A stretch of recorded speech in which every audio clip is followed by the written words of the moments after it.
is the value of wrestling, the revolutionary force in wrestling podcasting. Hey, it's your boy Miguel G with the Value of Wrestling New Japan Rebound Podcast. I have a guest for you, folks. Yeah, that's what. Hey, man, shout out to Value of Wrestling. I'm right here with the Big Oos, San Jose. We're going to shut this shit down. Love and respect, all right? Value of Wrestling. Hello. Man, thank you, brother.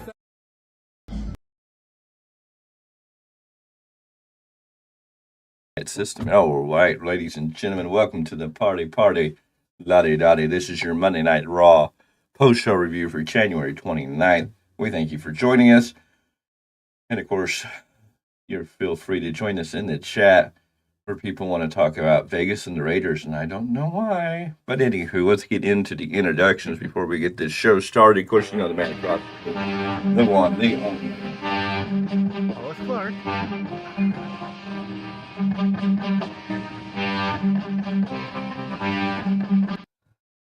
And of course, you know me, I'm one and only trying to get through another great show right here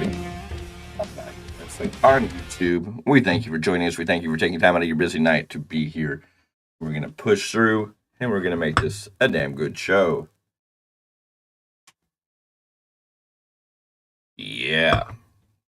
Anyways, the show opens. We get Let's Go. Yes, Pat McAfee is here, and Pat McAfee comes down. He is now officially a part of the Monday Night broadcast. No words on what is going to happen with Wade Barrett or Corey Graves at this point, but we'll have to wait and see. But it's going to be Pat McAfee and Michael Cole on the commentary team going forward for now.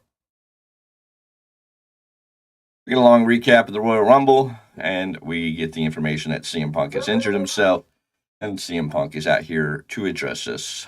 Punk comes out with his right arm in a sling for a chat. He talks about how close he got to winning the Rumble and had it in the palm of his hand. Punk doesn't feel mad at Cody, who earned the win on Saturday. He tore his right tricep and is going to be out for a long time.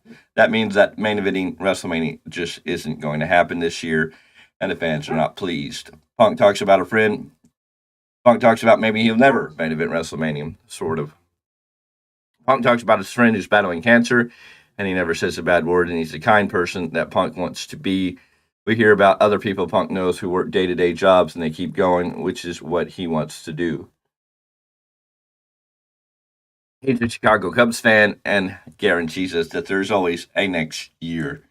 When he's interrupted by a Drew McIntyre, and he says, not what I was expecting. McIntyre seems to feel sorry for Punk and talks about how he's going to headline WrestleMania. He's got his hands on Punk, and Seal doesn't like him, which has Punk promising to be back next year. McIntyre even says, gets kind of religious and says he's not a religious man, but he prayed that Punk would basically get hurt, was his innuendo. And it happened. But Punk says he's going to come back when he comes back. McIntyre's on the top of that checklist. And they go at it. Punk avoids McIntyre until he gets hit with a Glasgow kiss, and then McIntyre goes after the bad arm, which quickly brings Sami Zayn, which is crazy to think Sami Zayn coming down to save CM Punk. Punk was very emotional here. Everything he said felt very legit and legitimate. I'm sure he's not happy about his injury any more than we are either. He's hopefully back later this year, which should be a heck of a moment, but how many times can he keep making these comebacks? Probably until the wheels fall off, like he said. What a great opening segment with Punk.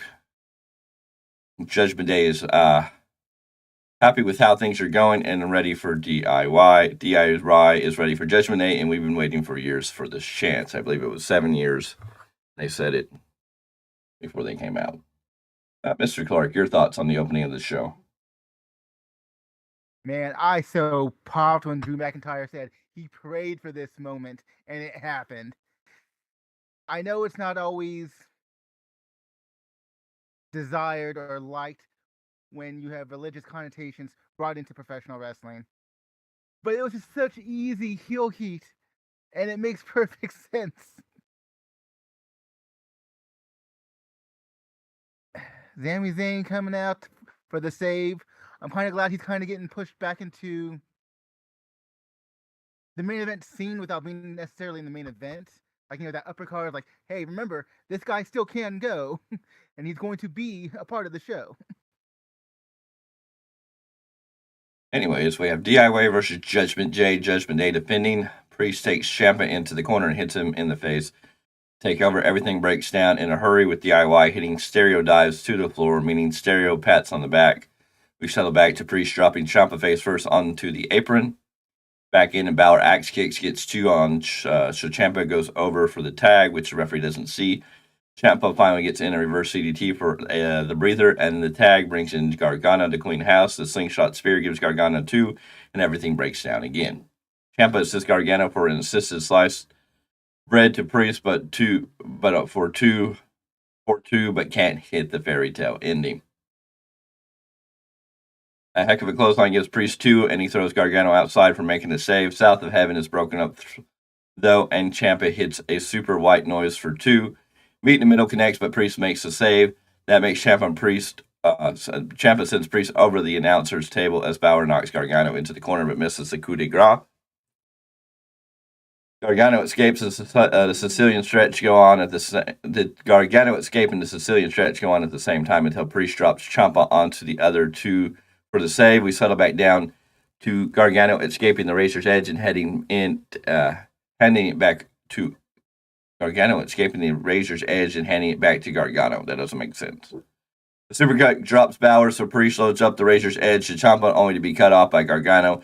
Back in, and Ciampa rolls up Priest for 2, but it's a Razor's Edge into the coup de grace to retain the titles. This match went 12 minutes, 49 seconds. A decent, solid match here.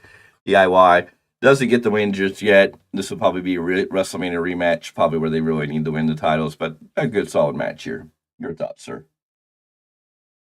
Yeah, I thought it was a good match, too.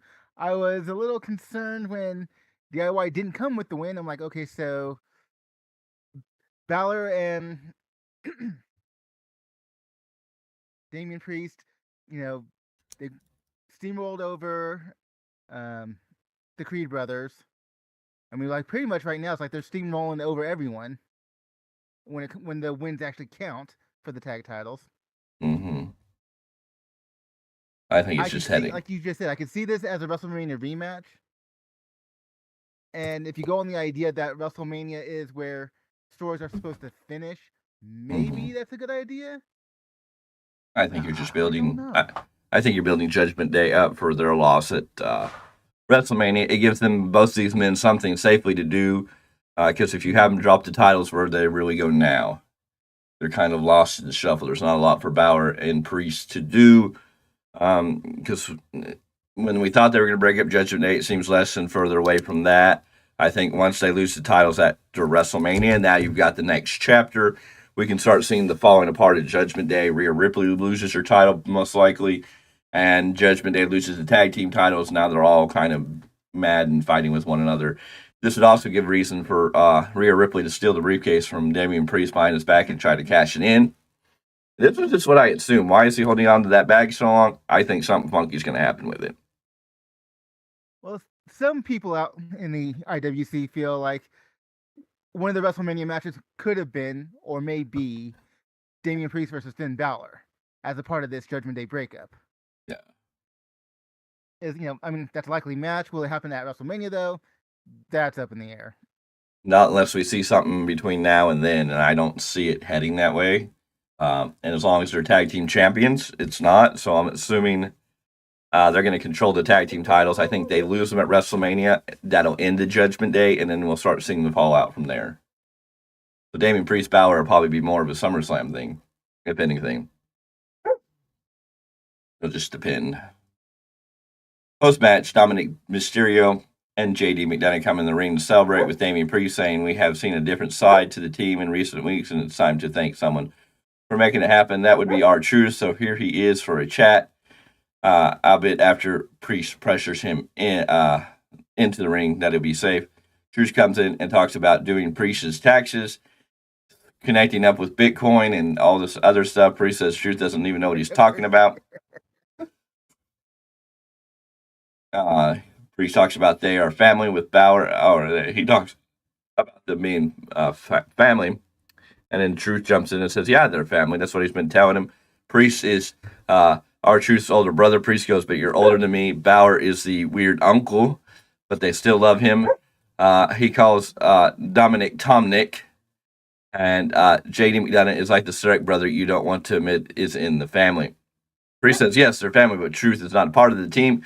He likes Truth, though, which is why he's not going to do this, and calls for Dominic, and J.D. McDonough attacks Truth from behind, starts beating him down, even shoves Dominic away when Dominic tries to get in. Eventually, Miz comes down, and he gets beaten down for his bitten in it. This could be true. We could be heading to an R-Truth Miz tag team match. Does Truth and Miz, so does the Awesome Truth return to get the tag team titles? And maybe we'll have a 4-way at WrestleMania with Truth, the Miz, and DIY and the Creed brothers. Who knows? I'm assuming the tag team titles will change hands at WrestleMania. At this point, they haven't yet. I don't see them changing at Elimination Chamber, so I would just assume it's going to be WrestleMania. But you know what I loved about this segment? Go ahead. Was that JD was all about this beatdown. Like, you could see, like, the glee in his eyes. Yeah. That he got to put it down to R-Truth. I was just like, damn. And this is the Irish Ace. This is the guy that we saw in NXT that could really be vicious. So it's like, thank you. Let's show it on the main roster now. Yeah, well, his time is coming. His time is coming. Next, we got a women's tag team match. It seems like we're pushing the women's division a lot more these days, and especially the women's tag team division. We have Chelsea Green and Piper Niven coming out to take on Shayna Baszler and Zoe Starks. Niven runs Starks over to start, but it's quickly off to Baszler to work on the arm. Green comes in and takes over on Stark, who hits a Z360 for a very quick win at 2 minutes, 1 second. Baszler looked a bit confused there, even though her team won, so I'm wondering what the plan was. So he starts to Shayna Baszler get the win in a quick match here. I wonder how much longer Chelsea Green and Piper Niven are going to be together, but we shall see. Your thoughts? That's a good question. That's kind of... I mean, I kind of want to see them stay together for a while, just because it's like, there was a little while where Chelsea had like a different tag team partner almost every week, it seemed like. Especially since, I'm forgetting her name now. That's sad. Mandy Rose's ex-partner. Sonya Deville. Thank you, Sonya Deville. Since she's been out. But we're looking at Shayna Baszler and we're looking at Zoe Stark. They've got to be the next main contenders, really, because they're the only ones who are really being built. Yes. In the women's tag team. With Chelsea Green and Piper Niven, I mean, they've constantly had this. The other one's hurting the other one by accident too many times. I'm just like, this is going to break up at some point, especially with the last match, then at the Rumble. I mean, they just kept. Yeah, that's true. So I'm just like, it seems like they're building to these. The consistent is they keep screwing up, and one of them is going to snap on the other one, whether it be Piper Niven snapping on Chelsea Green or Chelsea Green turning on Piper Niven. Let's wait to get back to that hot mess character and really snap on Piper Niven. That could be fun. Could be. Could very well be. We just have to wait and see how that plays out. Shut up, dog. From there, Cody Rhodes is here for a chat, and yeah, the fans really like him. The fans say he deserves it. So Cody asks Samantha Irvin to introduce him again as back-to-back Royal Rumble winner one more time. Cody talks about how this place is supposed to be an escape for people, but the last few days have been challenging. He needed the fans since then, but let's make WrestleMania official. And before he can say anything, Seth Rollins comes down. You can tell Seth is hurt. He wasn't doing the dancing fool gimmick here. He kind of casually strolled down to the ring. Says he agrees with the fan. Cody deserves it. They might not see eye to eye, but Rollins is getting serious now. If Cody chooses to face Roman, to face Roman at WrestleMania, he's making a mistake. Cody should face Rollins instead, and wants the fans to hear him out. At the Royal Rumble press conference, Cody said that he was the guy, but neither he nor Roman is the guy anymore. Rollins is the guy because he's the World Heavyweight Champion. It made sense to go after Reigns when there was only one champion, but Rhodes and Rollins have been on the ride together They have made town after town, and Rollins was defending the title every night. Why did the World Heavyweight Champion come to be? It's because people were tired of Reigns barely being around to defend the title, but that's not what Rollins does. We don't need to pretend that Reigns is something special anymore because we don't need him at all. Does Cody want the Hulk Hogan title, or does he want the Dusty Rhodes Workhorse title? It doesn't matter what Dusty would do because it's about Cody and his decision. Rollins can't wait on an answer, but what kind of man does Cody want to be? An emotional Cody says he respects Rollins and did not expect to be talking about this tonight. He'll think about it, while I still think Cody will pick Reigns. Yeah, well, I think it's Cody Reigns no matter what you think here. It's a good interview, a good segment, a good way to twist things. So unless they're going to do something different and they're trying to put us against Rollins, Cody, because of CM Punk's injury, I doubt it, but I think we're going to see Cody Reigns. That's just the story. But they gave us a good reason here to buy into a Cody Seth Rollins match at WrestleMania. Your thoughts, sir?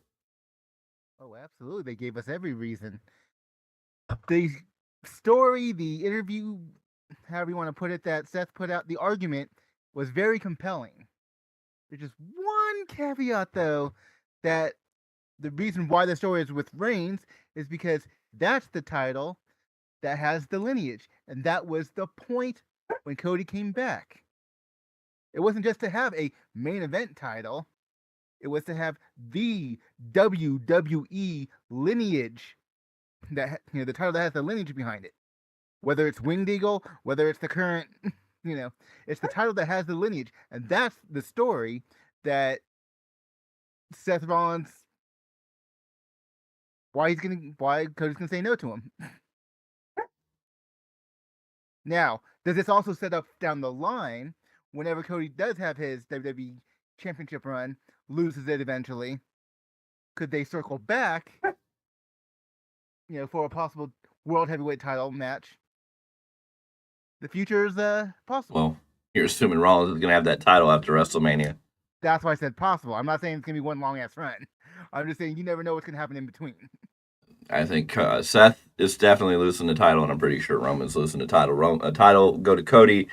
Seth's title is probably going to go to Gunther at this time, but they could put somebody else in there that could do a Drew McIntyre surprise. I was about to say that. So we will have to wait until Elimination Chamber to see how that plays out. Mm-hmm.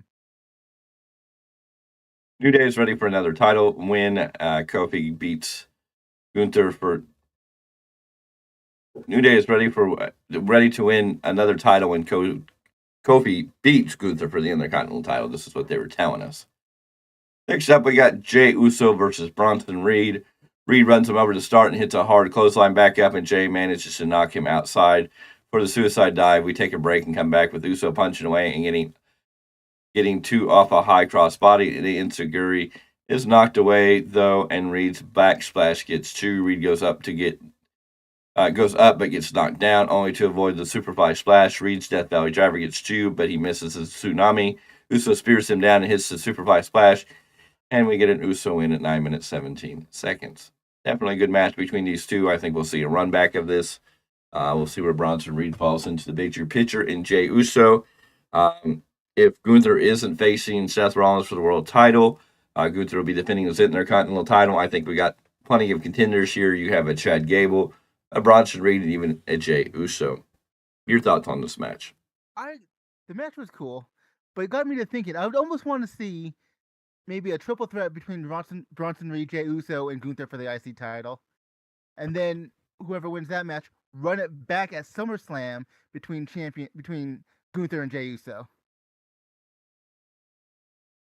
We shall see. Andrade officially signs with Raw, but Nick Aldis interrupts. Adam Pearce introduces the two of them and runs down Andrade's resume. Though Aldis said SmackDown had its own contract offer, Andrade says hi to say hi to Selena Vega for him and leaves. Aldis says Bayley has been loaned to Raw for tonight, but before they can talk about the Elimination Chamber, Aldis takes a phone call from Braun Breaker. Gunther talks about being glad Kofi Kingston's challenged him because Kingston will remember this night for the rest of his life. After tonight, though, Gunther will forget about Kofi and remember Gunther's record-setting title reign. Becky Lynch is disappointed in losing, but she's not done fighting until she takes the title back to the main event where it deserves to be. Then we get the Intercontinental title match. Who teams up with the Mix and to stop Judgment Day? Who teams up with the Mix? Who gets in the Mix to stop Judgment Day? I don't know. That's hard to say. There's a lot of options there. You got DIY, you got the Creed brothers. R-Truth and The Miz could be a leader. You could have R-Truth, The Miz, and DIY team up on a 4-on-4 to take out Damian Priest, Balor, Dominic, and JD McDonough. So, options there. Plenty of options there. Kingston is challenging and charges right at him to start. Some early shots to the face stagger Gunther, but a backbreaker puts Kofi down. Gunther grabs the Boston Crab, and we're off to an early break. Back with Gunther pounding away and telling Kingston to bring it. Gunther shrugs off a comeback attempt and grabs another Boston Crab as we take another break.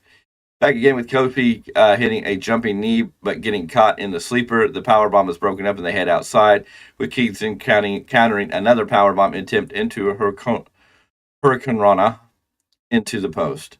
Back in, Kofi Kingston hits Trouble in Paradise, but Gunther rolls outside before the cover. Kingston drapes him over the steps for a jumping shot to the back, followed by the top rope boom drop for 2 back inside. Another Trouble in Paradise is countered and it failed. Boston Crab attempt, so Gunther hits the big clothesline. Another clothesline is countered into an SOS for 2. Gunther has had enough. The drop kick hits powerbomb. This match with 16 minutes, 18 seconds. Gunther retains the Intercontinental title and continues his reign. Of course, post-match, Xavier Woods comes down to check on Kofi, and the rest of Imperium comes down and beats them both down. Your thoughts on this match? Very good match. Oh, absolutely. And I love how in the last few weeks that Kofi's getting more and more, aggressive, keeping up with Gunther, keeping up with Imperium in that respect. Really couldn't ask. On one hand, we pretty much felt like we knew what the result was going to be, but you couldn't really ask for too much of a better match. No. To get through it. Anyways, we seem to have several people in here. We thank you for joining us. Always feel free to put your comments in the conversation down below. We're going to get through this. I'm sorry I'm not at 100%. Please forgive me, but I'm doing the best I can. We look back at Drew McIntyre injuring Sami Zayn. Sami talks about how he keeps getting things taken away by McIntyre, who's now targeting other people. Sami gives this great speech about how McIntyre points his finger at everybody but himself, and tonight Sami is going to give him a reality check. Check yourself before you wreck yourself. Dang it. In a non-title match, we have the Kabuki Warriors against Natalya and Tegan Nox. This is a non-title match. Natalya runs staying over to start, so it's off now for some running shots to Asuka in the corner. A cannonball keeps Asuka in trouble. It's Natalya coming back in for the double running kick to the face. We take a break and come back with Natalya fighting back on Asuka. A German suplex and a discus clothesline. Look to set up the sharpshooter, so Asuka screams for Zayn to save her. Natalya reaches for the tag to Nox, but instead she goes to the floor of the brawl with Zayn. That goes badly, leaving Natalya to roll up Asuka for 2. Asuka kicks Natalya down the insane elbow at 9 minutes 30 seconds. This match ends with the Kabuki Warriors getting a pretty good solid win over Natalya and Tegan Nox. A decent match here. Not a whole lot to talk about. It was good. Yep. It was cool. I just don't really know what they're going to do with Tegan Nox and Natalya. It's like the story they kind of been trying to tell is that Natalya's, like kind of Tegan's mentor, and that's why they're tagging together to continue teaching her and continue whatever, but it's like not a real story. I think we're going to very implied in the in-ring work and whatnot. I think we're going to see Natalya challenge Tegan Nox, Sensei Grasshopper. It'll be, okay, I've taught you all, so now it's time to go one-on-one and see if you can beat me, and the student beat the master type of story, I think is what we'll head in with them. I don't know if that'll be on a big card match or if that'll just be something that happens on a random Raw. Or Natalya's going to turn heel. For the 40 bonus time? Yeah. Kate and Carter and Katana Chance are ready for their tag team rematch, and they're going to get it next week on Raw.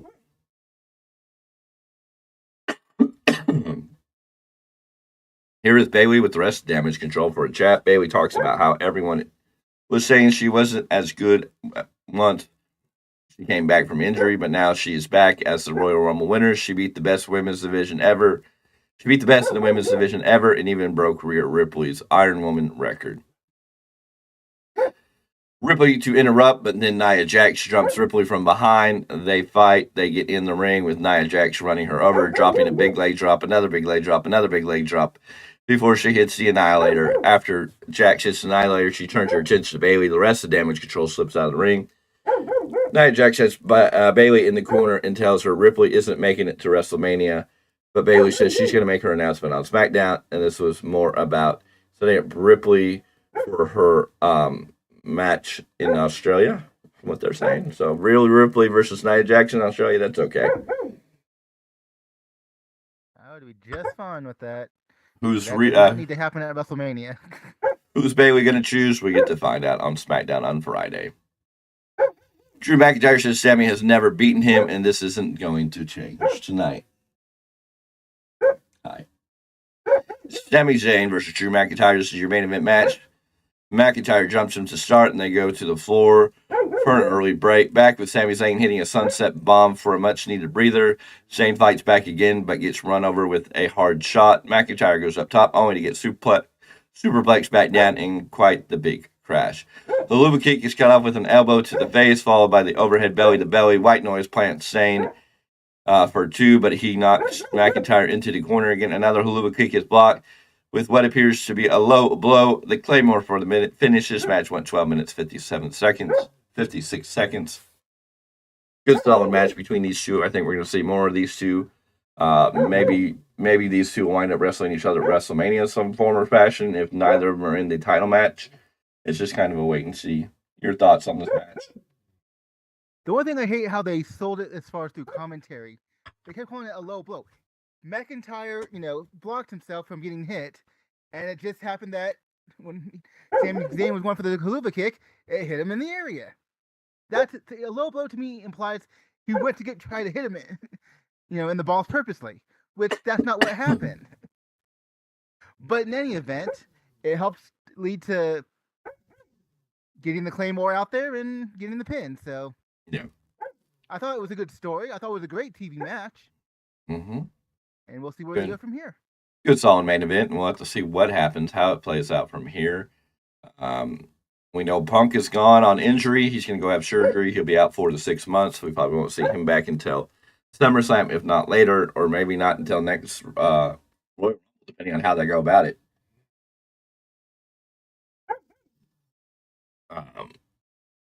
We know that Andrade is coming to Raw. It looks like Braun Breaker's getting a hold of Nick Aldis to go to SmackDown. I guess tomorrow night maybe we'll find out if Jade Cargill is going to wind up on NXT, which is probably going to be the best steps for her, even though she came out looking impressive after the Royal Rumble.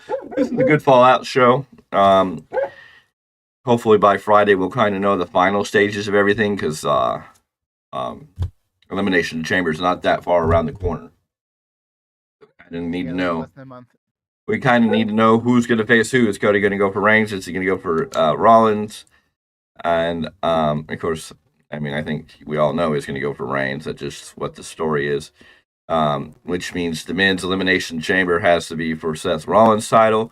I'm sure you're going to see Gunther, Drew McIntyre, Sami Zayn, probably Jey Uso in there. I don't think you see Bronson Reed in there. I think Bronson Reed will get a one-on-one match with somebody big or somebody somewhat big or important, because they're going to be in Australia. He's from Australia, so he's going to get something. He's going to get a big win there, as much as Rhea Ripley's going to face Nia Jax and get her big win on Nia Jax in Australia. So, I don't know. Everybody would be in that men's Elimination Chamber, so it's going to be interesting to see how that plays out.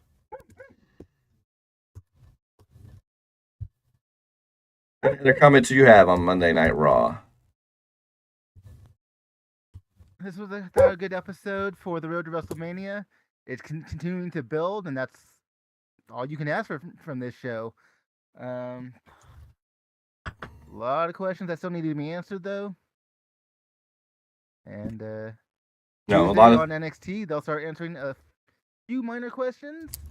Friday on SmackDown, Obviously, they'll answer more questions since it's another main Mhm. roster show. And yeah, I can't wait. No, it's going to be interesting. We'll get to see where Cody goes. Bailey's interesting story where they stopped her tonight.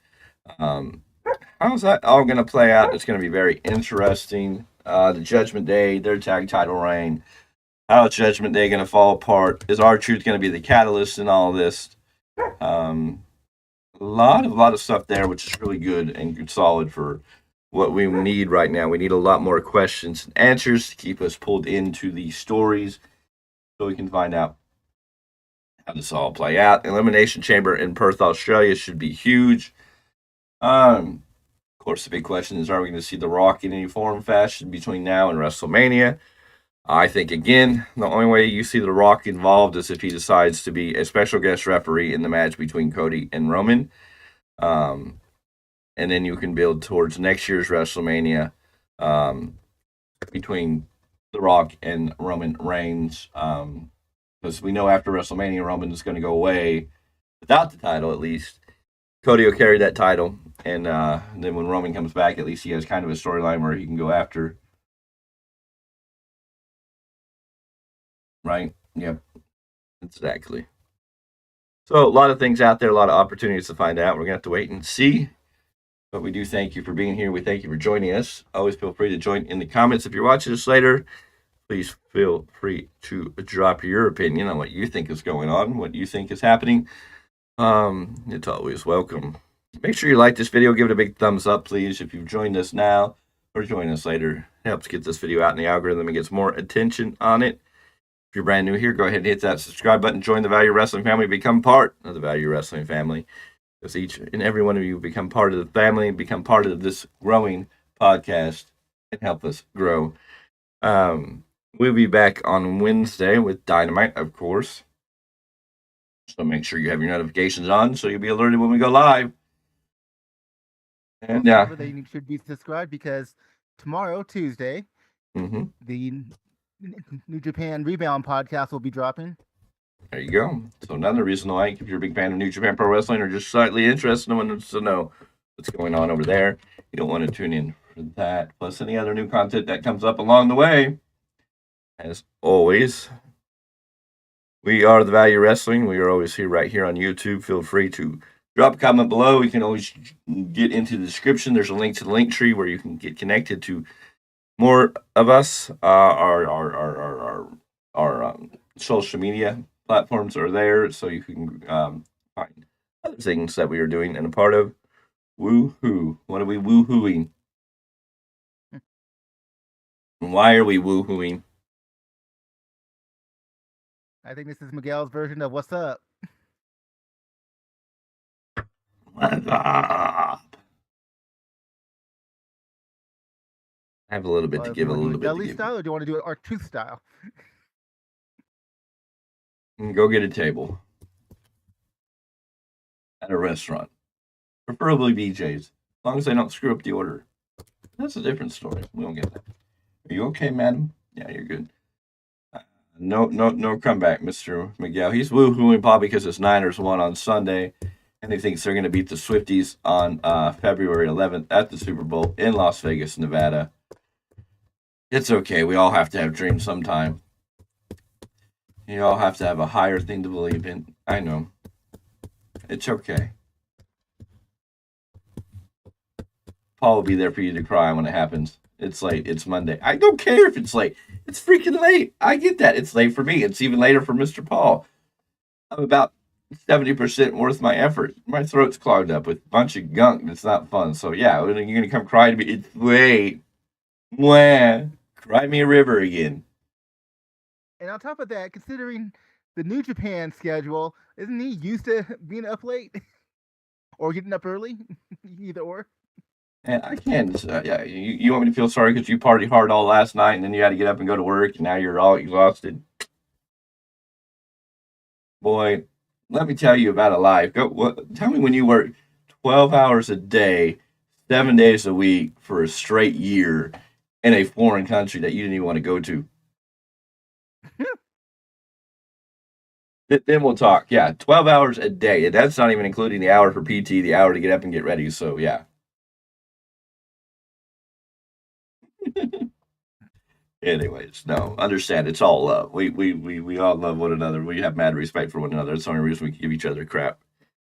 But we thank you for being here. Why we can get away with talking crap to each other. No, it's the truth. It's true. It's damn true. Anyways, ladies and gentlemen, let's get out of here. Say goodbye. Say fa la la la la. Until the next one.